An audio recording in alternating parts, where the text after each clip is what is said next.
Keçən dəfələrdə bir kitab oxudum və bu kitabdakı bəzi maddələr diqqətimi çəkdi. Hansı ki, bu kitab şəxsi inkişaf kitablarından biridir. Oxuduğum maddələrdə isə hədəfini gerçəkləşdirmənin 7 yolu adlı bir başlıq gözümə çarpdı. Mən də dedim ki, bu gün o videoda bu başlıqları müzakirə edək, mən öz üzərimdə nümunələrlə izah edeyim, həm siz anlaya biləsiniz, həm də özümüz tətbiq edib həyatımızda hədəflərimizə nail olmaq üçün istifadə edə biləcəyimiz bir vasitə kimi bunu yoxlayaq və sınayaq. Mən Mehrad, kanalıma xoş gəldiniz. Brian Tracy'nin başqa bir kitabı olan Milyon Dollarlıq Vərdişlər adlı kitabından bir alıntıdır. Hədəf seçmənin 7 mükəmməl yolundan bəhs edir.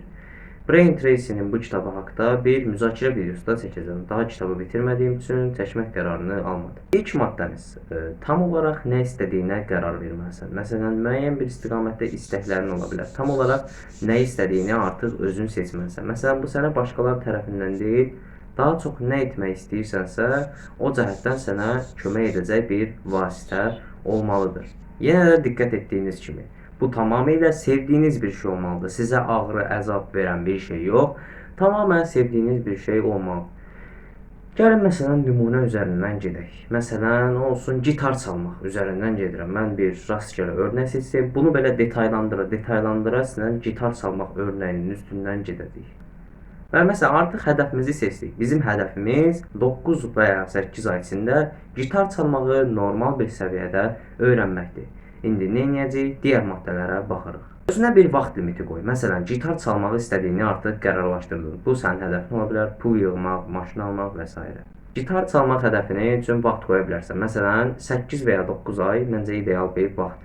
Hətta 1 il də ola bilər və ya biraz az da ola bilər, 6 ay da ola bilər. Bu insandan insana dəyişən bir faktordur. Gitar çalmaq üçün artıq biz vaxtımızı təyin etdik. Sırada isə nə etməliyik? Onların üzərində araşdırma aparacaq. Məsələn, bunun üçün bir nəsə nail olmaq istəyirsənsə, bir list çıxartmalısan. Yəni, hədəfin üçün bir list çıxartmalısan, bir cədvəl çıxartmalısan. O hədəfə sənə yaxınlaşdıracaq şeyləri o listə yazmalısan. Məsələn, gitar çalmağı öyrənmək istəyirsən, müsbət cəhətlərə nə yaza bilərik? Gitar kursuna yazılmaq, musiqi dərnəyinə qoşulmaq, musiqi dərslərində iştirak etmək və ya YouTube-dan pulsuz gitar dərsləri almaq və ya onlayn gitar dərsləri almaq deyə bilərik. Və ya gitar üçün yeni bir akord düzəltmək və ya gitar üçün yeni bir əlcək almaq. Məsələn, gitar üçün əlcəklər olur və ya o balaca dəmirlərdən almaq. Və yaxud da ki, məsələn, gitar çalmaq üçün yeni bir gitar almaq. Məsələn, köhnə gitarın, məsələn, uşaq gitarı olsun. Sən yeni bir gitara keçməksən. Yeni bir gitarı almaq sənin hədəfinə daha da tez yaxınlaşdırmağına kömək edəcək. Və ya gitar alan zaman onun üstündə balaca kitabça alıb, oradan notları əzbərləyib, gitarı o vasitə ilə də çalmaq mümkün olacaqdır. Bizim listemiz hazırdır. Cədvəlimiz hazırdır. İndi isə bu cədvəldəki maddələri tək-tək vacibdən orta vacibə və lazımsıza qədər list eləyirik. Çox istəyərdim ki, bu videoya baxdığım müddətdə əlinə bir kağız vərəq alasan, hədəflərini yazasan, sevdiyin hədəfini, bir dənə hədəf seçməklə başla. Həmin hədəfini bir dənə vaxt müddəti qoy və sənə o hədəfə çatmağa nələr kömək eləyəcək rastgele yaz. Daha sonra isə onların içindən ən əsaslarını seçib cədvəlin başına qoy. Məsələn, gitar öyrənmək üçün ən vacibi, məsələn, əlcək almaq orta vacib sıraya gedərdi. Məsələn, çünki əlcək almadan da gitar çalmağı öyrənmək olar. Amma bizim mütləq gitarımız olmalıdır. Gitar almağı vacibə qoyarıq. Musiqi dərsində iştirak etmək. Məsələn, musiqi dərsinə gediriksə, musiqi dərsində iştirak etmək bizə orta vacib ola bilər. Bunu orta vacibə qoyarıq. Məsələn, mütləq hazırlığa getməliyik musiqidən, o zaman bunu vacibə qoyarıq. Və ya nə bilim, musiqi dərnəyindən çıxandan sonra, məsələn, özümü motivasiya etmək üçün, məsələn, şir alacam, meyvə şirəsi alacam. Bunu da lazımsız qismə qoya bilərik. Yəni, belə bir sıralama edə bilərik. Bəli, sıralamamızı etdik. Təqribən, yəni necə deyim, özüm gitarist olmadığıma görə, hər halda aranızda gitar çalan yoldaşlar vardır. Onlar biləcəklər mən nə demək istəyirəm. Yəni, bəlkə mən də bir-iki dəfə yoxladım çalmağı, amma alınmadı. Yəqin ki, yay ərfəsində də mən də gitar çalmağı öyrənməyə çalışaram. Sadəcə bir nümunə olsun deyə başı salmağa çalışdım. Yəni, ağlınızda otursun, siz də onu öz hədəfinizlə yaza-yaza uyğunlaşdırasınız deyə bu nümunəni, bu misalı çəkmək istədim. Biz müsbət şeyləri yazdıq, müsbət şeyləri seçdik, onların vaciblərini ayırdıq. İndi isə keçirik səni gitar çalmağa mane olacaq şeylərdən ibarət bir cədvəl çıxartmağa.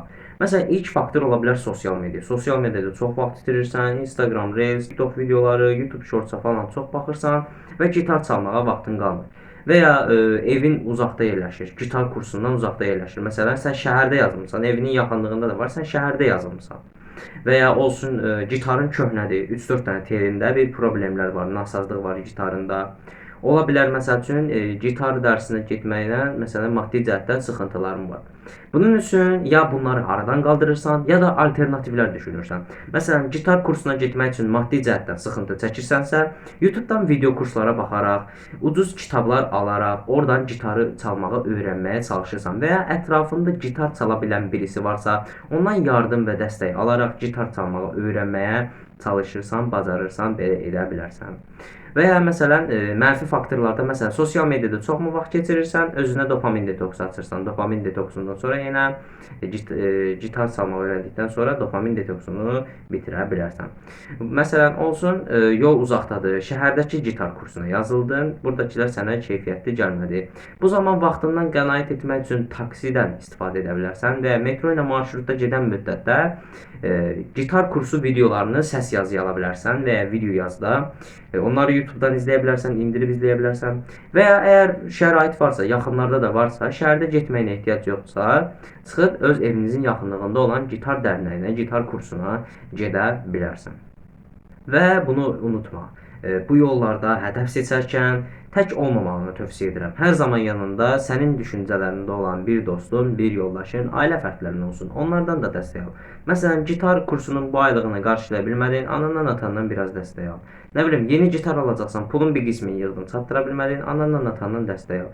Və ya ailəndə gitar çalmağı bacaran biri varsa, çox əla. Onlardan da dəstək ala bilərsən. Bəli, artıq hədəfin ağlındadır. Sən bu gün artıq gitar çalmağa başlamaq istəyirsən. Məsəl üçün sənin öz hədəflərin var, mən bilirəm. Bu gündən artıq başla. Fikirləşmə, aynı olacaq, aynı olmayacaq. Hədəfi gerçəkləşdirməyin ən asan və ən açar üsullarından biri isə anında aksiyoma keçməkdir. Sən anında aksiyoma keçməlisən. Məsələn, bu gün biologiyadan 300 dənə test işləyəcəm. Keçdin aksiyoma, fikirləşmirsən. Başlayırsan testləri yazmağa. Tez-bazar aradan çıxartmağa çalışırsan. Elə bil düşündükcə artıq onu daha da çox istəməyəcəksən, yəni həvəs olmayacaq. Məsələn, hədəf qoyursan, səhər tezdən qalxma. Səhər tezdən qalxdın, yatma düşüncəsi olmasın. Get kofe iç, özünü diril, artıq oyaqsan və ya hava soyuqdursa üstdən bir şey geyinə bilərsən, peti yandıra bilərsən falan filan. Dərsini çalışmağa başla. İnan mənə günün sonunda özünü daha disiplinli, daha motivasiyalı və pak bir şuurda kimi hiss edəcəksən. Yəni bu sənin hədəflərinə çatmaqda önəmli bir faktordur, önəmli bir roldur. Bunu da uygulamağını tövsiyə edirəm. Hətta yazılı bunu da bir kənara not edərsən. Hər gün sizi hədəfinizə çatdıra biləcək ən az bir şey edə bilərsiniz. Kiçik-kiçik addımlar böyük nəticələr doğurur ifadəsi də burada özünü göstərir. Məsələn, gitarla bağlı məsələn gedirdik. Biz gitar misalından başlamışdıq. Məsələn, bu gün getdin, gitarın akordlarını təzələdin. Və ya sabah getdin, gitarın üstünə bir stiker yapışdırdın, motivasiya olsun deyə. Birisi gün getdin, məsələn, gitar kurslarından bağlı bir video izlədin, müəllimin başa saldığı videonu izlədin. Və ya getdin, məsələn, məktəbdə boş dərsin vardı, idman dərsi idi, biraz gitar məşq elədin. Xırda addımlar atma. Məsələn, məktəbdə oturdun, biraz not falan yazdın, evə getdin, onları aradan çıxartdın. Xırda detalları yazdın, onları növbə ilə aradan çıxartdın. Bu da sənə kömək edəcək bir vasitədir. Yəni, hədəf seçərkən bunlara diqqət yetirməlisən. Ümumiyyətcə yekunlaşdıracaq olsaq, biz bugün gitar misalının üzərinə getdik. Hədəf seçmənin 7 mərhələli formulunu müzakirə etdik. Bu formulları özümdən kəşf etmədim. Əlbəttə, videonun əvvəlində vurğuladığım kimi kitabdan bir alıntı idi. Öz həyatımda tətbiq etməyə çalışıram, edirəm. Və həqiqətən də təsirləri çox böyükdür. Məsələn, səhər tez durma alışqanlığını da mən bu sayədə qazana bildim. Testlərə artıq daha məsuliyyətlə işləyirəm, nəinki. Yəni özünüz də gördünüz. Yəni çox gözəl metodikalar verib. Brain Trace həqiqətən də gözəl metodikalardan istifadə edib. Mən gitar misalı üzərindən başa saldım. Sən öz misalın üzərindən gedərsən, yazarsan, listi çıxardarsan. Videomuz bu qədər idi. İzlədiyiniz üçün hər birinizə təşəkkürümü bildirirəm. Növbəti videolarda görüşənədək sağ olun. Salamat.